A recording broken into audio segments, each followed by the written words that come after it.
All right, welcome to a very brief and low energy game room tour. Uh, I'm not going to show my whole apartment because it's not very interesting, but I'll show these two rooms that have collectible stuff in it. So as you can see, my setup is a very primitive. I'm not much of an interior decorator. I don't really care about that sort of stuff. So I just have shelves full of stuff, and then I have more shelves full of stuff. And if I run out of space on those shelves, I'll start stacking things on top of one another. So that's that. First up, on the right side here, I have some bookshelves. This one is probably of interest to some people. There are some manga and like Japanese books here, that sort of thing. I'm not going to show everything because it would take far too much time, but yeah, there's some Samurai Executioner, and I've got this Godzilla figurine here protecting all the stuff. Blade of the Immortal. I've got some Western comic books here as well. Aliens, for example, Watchmen. And down here we have some of the classics. We have Nausicaa, Ghost in a Shell. This is a high recommendation if you're into short stories. Yoshihiro Tatsumi, Abandon the Old in Tokyo. One of the great short story manga writers. Then I have a bunch of Osamu Tezuka here, some Junji Ito. This is the... if you've played the Yakuza games, you should know who this is, because this is the mascot for the Don Quixote store chain in Japan. So that's the Don Quixote penguin. And then I have some movie books here, directors and stuff, and some art books, and also some music books. Yeah, some Evangelion art books there as well. This is a... if you know what character this is, you are a mobile gaming aficionado, because that's from one of the... I can't even remember the name of the game. That's a Finnish mobile game mascot. Right. And then here, well, that's just more books. I'll quickly go through this. Why not? There are some classics here. Kings of Cocaine, The Making of the Atomic Bomb. Some classics here. Odyssea, Ilias, The Picture of Dorian Gray. All this old stuff. Hemingway, George Orwell. Down here, what is here? Houellebecq and Hunter S. Thompson. And down here, some Lovecraft, Edgar Allan Poe, Conan. Some pretty good stuff, if I say so myself. And yeah, as you can tell, I'm running out of space. So I'm just stacking things on top of one another. And then here, some more books, some Meat Boy plushies. And then down here, this is the start of the video game portion of this game room tour, right? So here are some video game related books. Some of these I've shown in other videos, but not all of them. So some art books, Titanfall. I think there are two of these hardcover Nier Automata books. I have one of them. Okami. Bitmap Books is really good. I really like these a lot. This is their guide to JRPGs. Like a truly just a fantastic release. All of the Bitmap books are really good. So highly recommend getting them if you can. They aren't that expensive. They're pretty cheap for the quality level that they have, right? Then I have some Brady games, like strategy guides, and some more art books, and just all kinds of odds and ends. Here I have this awful Silent Hill comic book, Dying Inside, which is exactly what it makes me feel like when I think about the series Silent Hill and what happened to it, and about Konami. And yeah, what else? I have this book where Hideo Kojima talks about his inspirations, like books and movies. Pretty cool stuff. Got a novelization of Ico, so this is just the story of Ico in written form. The original Rainbow Six by Tom Clancy, some Witcher short stories as well. And then I have a bunch of gaming magazines. And if I spin around 180, you can see that there are more gaming magazines here. So I have from, I think, where's this from? September 2004.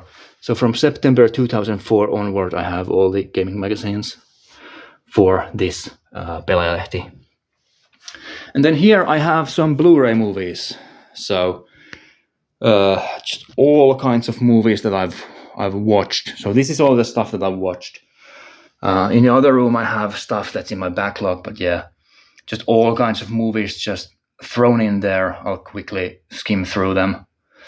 Some African American classics there, like Truck Turner, and all kinds of movies here. And then up here I usually try to arrange my Blu-rays by publisher. So here are Indicator, Powerhouse movies. Some of them are horror, but some of them are westerns and all kinds of stuff. And then some steelbooks here. You got to have a Sharknado steelbook in your collection if you like movies. Just my opinion. And then I have here a Nicolas Cage section dedicated to the master himself. A bunch of his movies that I watched stacked on top of one another. Then here we got Radiance Films, BFI, Eureka, odds and ends everywhere. Got some Criterion Blu-ray here as well, Artificial Eye, and so on. Up here we have horror movies, 101 films, 88 films, some box sets, like Nordic box sets, some Cronenberg stuff, and up here we have more horror movies. So just a bunch of horror movies. Some Raro Video, some Vinegar Syndrome, and so on. Then on the other side here, I have a dedicated shelf for Arrow Video. So just a spoiler, I'll go through all of the Arrow Video collection in I think October. So these are mostly horror movies, British Blu-rays, and yeah, just a lot of stuff. A lot of this is like really good stuff. Like, you know, you look up here, like everything on screen here right now is pretty damn good. Except for maybe some of the later house movies. Oh yeah, and this box set has one movie in it that's absolute trash. Yeah. Then I have some Japanese movies here, so that's Arrow Japanese stuff. And then some more Japanese stuff. This whole shelf is just for Japanese movies.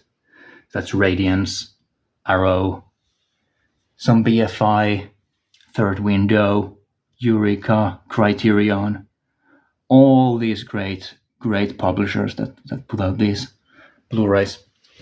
And then down here we have some more Japanese movies, and then anime movies and series.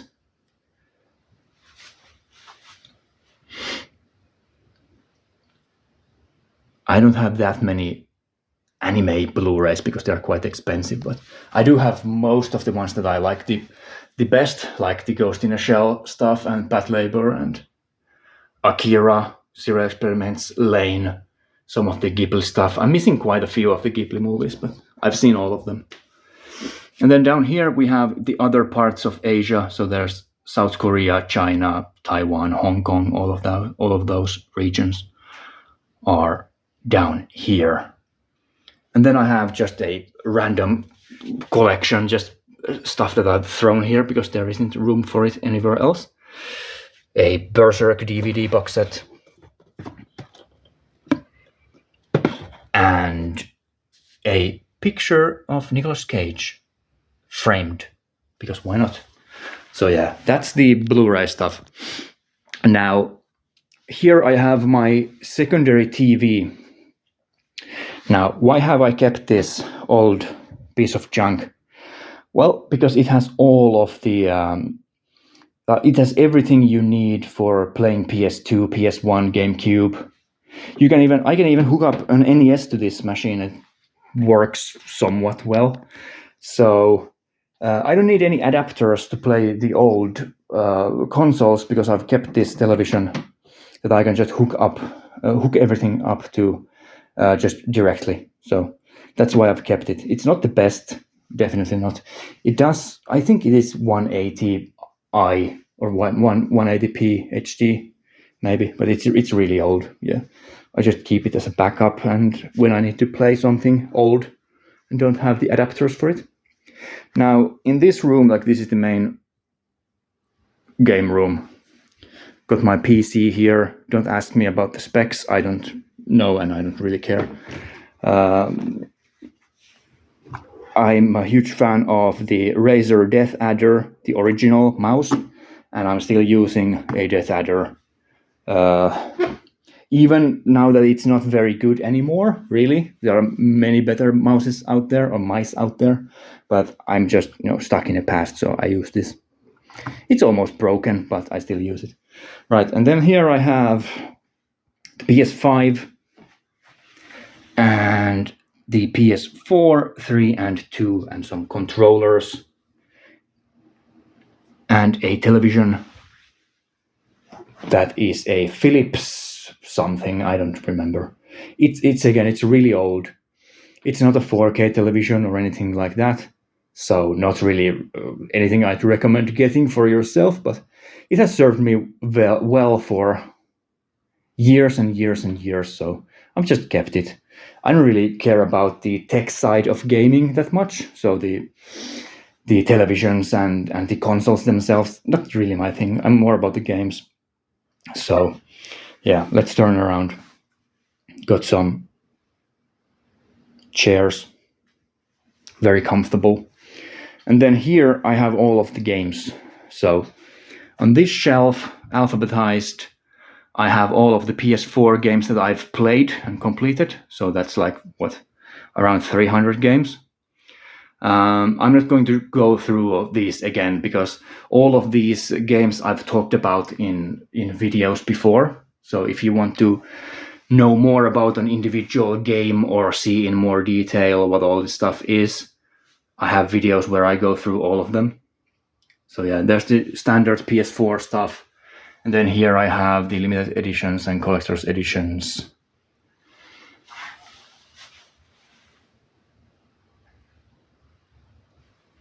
And that's that. Got this Yoshi plushie here. I got some Hollow Knight paper crafts. And then I have some of these Mario figurines still in box. And then down here, there's one shelf for the PS5. Not much room to expand, unfortunately, but I'll have to figure out something at some point to remedy that. And then down here I have just a collection of just random stuff. NES, Xbox 360, PC, and so on are down there. Then on the other side, if I spin around again, we got the PS3 games that I've played. I'm really running out of space here, but this will have to do for the moment. Got some Pokemon plushies and some PS2 stuff, and I got some Amiibos, Olimar, still in box, and a Japanese pink woolly Yoshi, still in box. And then again some Blu-rays. There's Indicator, Blu-rays, just random Nordic Blu-rays, just anything that I have accumulated and do not really have any space for, but there's that. And then I have just more Blu-rays here on this shelf. Criterion, BFI, some really, really good stuff. Some bigger box sets here. And then here I have mostly Hong Kong movies that I haven't watched yet. Some Japanese stuff. And then up here I have, I'm currently going through these movies in this box set. But yeah, horror movies and action movies and all kinds of good stuff here. Then next to this I have, well, a Snorlax plushie. There he is. And then the PS1 games are in this CD shelf. CD shelves are perfect for storing PS1 games, even these thicker European ones, because the height is perfect. So I have here just a bunch of PS1 games and a lot of room to expand. Also some odds and ends, the Game Boy Color games, for example. And then I have these Pokemon figurines here. It's just decoration. These figurines, like that one is from a like these, what do they call it, the bubble machines in Japan. You do like and you get the bubble and open it and there's a figurine. What is it called? I can't remember. Yeah. And then these ones are from like those Pokeballs that had candy in them, and then one of these figurines. I have more of these as well, but a bunch of kids like chewed on them, so they ruined a bunch of my Pokemon. I caught them doing it, these freaking kids trying to eat my Pokemon. I ran over and I grabbed the Pokemon out of their hands, and but I was too late. I couldn't save them. So R.I.P. Growlite, R.I.P. Gengar, and many other who were lost to little children and their sharp teeth.